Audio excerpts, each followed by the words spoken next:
ஆனால் அது என்ன நடந்திருக்கு சோசியல் மீடியா.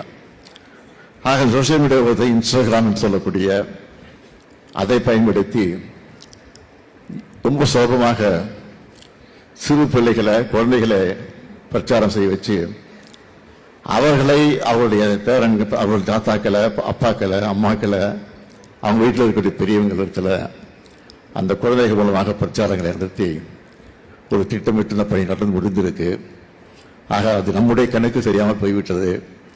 ஆனால் இனிமேல் நாம் விஷாலாக இருந்து அதையும் முறியடிக்கக்கூடிய வகையில் அந்த பணியை நாம் நிறைவேற்றுவதற்கு திட்டங்கள் தான் தீட்டியிருக்கிறோம். தலைவரை நீங்க சொல்றதை நாங்கள் ஏற்றுக்கிறோம். இன்ஸ்டாகிராம் மூலியமா குழந்தைகள் மூலியமா பிரச்சாரம் பண்ணி பெரியவர்கள்லாம் ஓட்டு போட்டு தான் நாங்க தாவேக்கா இவ்வளவு பெரிய வெற்றி அடைஞ்சதுன்னு சொல்லி நீங்க சொல்றீங்க. சரி, ஏத்துக்கிறோம்.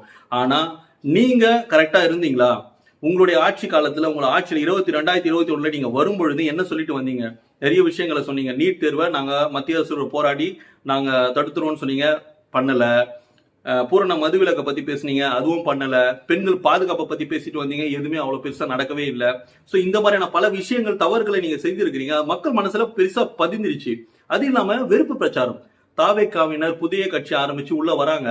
அங்க ஒரு 18 வயசுல இருந்து 20, 22 வயசு 30 வயசுக்குள்ள இருக்கிறவங்க அரசியல் கத்துக்கிட்டு உள்ள அந்த அரசியல் பேச ஆரம்பிக்கும் பொழுது அவர்களை தற்குறிகள், கோமாளிகள், அணில் குஞ்சிகள் அப்படின்னு சொல்லிட்டு வெறுப்பு பிரச்சாரத்தை மக்களிடம் எடுத்து சென்றீர்கள். அந்த வெறுப்பு பிரச்சாரம் எப்படி ஆயிடுச்சு அப்படின்னா, நீங்க என்ன நினைச்சீங்கன்னா அந்த வெறுப்பு பிரச்சாரம் பண்ண மக்களிடம் இவர்கள் மேல் வெறுப்பு அதிகமாகும் அப்படின்னு நினைச்சீங்க. ஆனா வெறுப்பு யார் மேல அதிகமாயிடுச்சு அப்படின்னா, நீங்க பண்ணீங்களா உங்கள் மேல அதிகமாயிடுச்சு.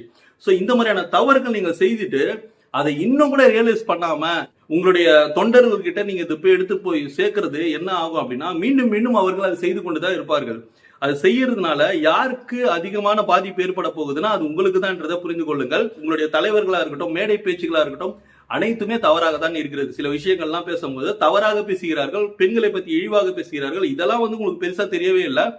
அங்க இன்ஸ்டாகிராம் மூலியமா தாவேக்காவினர் பண்ண அந்த பிரச்சாரம் மூலயமா, குழந்தைங்களை வைத்து பிரச்சாரம் மூலயமா நாங்க வெற்றி பெற்றோம் அப்படின்ற ஒரு விஷயம், தாவேக்காவினர் வெற்றி பெற்றாங்க அப்படின்ற ஒரு விஷயத்த நீங்க இந்த இடத்துல பதிவு பண்ண விரும்புறது மிகப்பெரிய தவறான ஒரு விஷயம்ன்றத நான் இந்த இடத்துல பதிவு பண்ண விரும்புறேன்.